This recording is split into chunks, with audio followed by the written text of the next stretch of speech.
Отделението е създадено през януари месец 1996 година като специализирано отделение за лечение на патологичните състояния на млечната жлеза.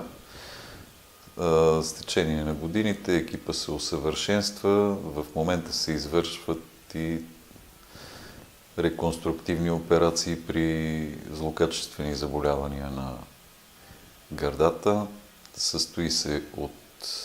Екипът се състои от 2 хирурзи и 3 акушер-гинеколози, които са с достатъчно продължителен стаж и квалификация за високо специализираната дейност, която извършват.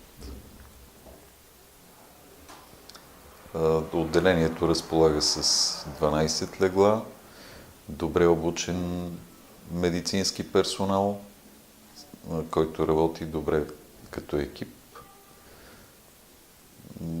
Пациентите са доволни от обслужването в отделението. Стремим се максимално да облекчим стреса при тези, които са с злокачествени заболявания. Клиниката по хирургия на млечната жлеза е създадена през 1996 година в нашата болница. В началото се обособи мамологичен център за диагностика на заболяванията на млечната жлеза през 1995 и през 1996 година се откри и отделението за хирургия на млечната жлеза. За тези години ние натрупахме огромен опит в диагностиката и хирургичното лечение на млечната жлеза, като общо взето годишно оперираме над 150 случая с злокачествени заболявания на млечната жлеза и някъде около 300 случая годишно с доброкачествени образования на млечната жлеза. За този период от близо 15 години може би имаме над 1000 операции с карцином на млечната жлеза.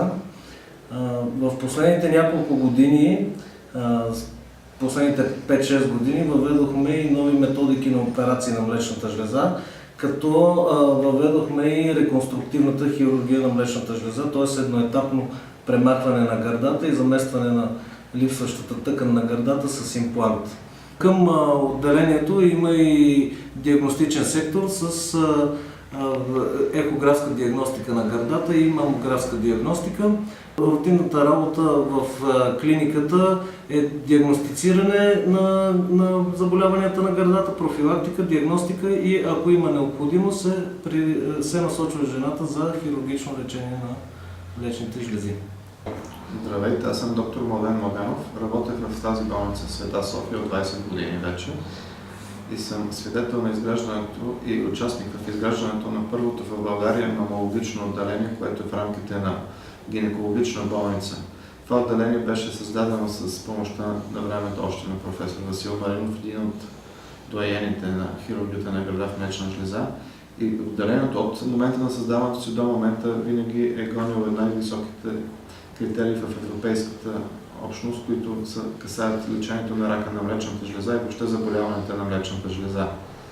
За момента отделението предлага едни от най-инновативните технологии в лечението на хирургичното лечение на млечната жлеза, както и в диагностиката, а и при лечението на доброкачествени заболявания на млечната жлеза. Така че мога да кажа, че съм горд, че съм част от екипа на това отделение и от екипа на тази болница. В нашето отделение нещата са като уникалност по отношение на затворения цикъл, който предлагаме, единствен в София. Диагностичният център, който е към отделението, предлага ранна диагностика с мамография, ултразвуково изследване с високочастотен апарат на 7,5 МГц, поставяне на диагнозата и от тук насетне хирурзите в отделението, начало с доктор Боев и доктор Дамянов, поемат нещата заедно с нас. Затвореният цикъл се състои в това, че като се приемат болните от диагностичния център и идват при нас, оперират се, правят се необходимите манипулации, след което се представят на комитет и по този начин болните се обхващат от всяка гледна точка. От постъпването до изписването се наблюдават. И след това има вече наблюдение около 5 години след което се смята, че болният е абсолютно излекуван.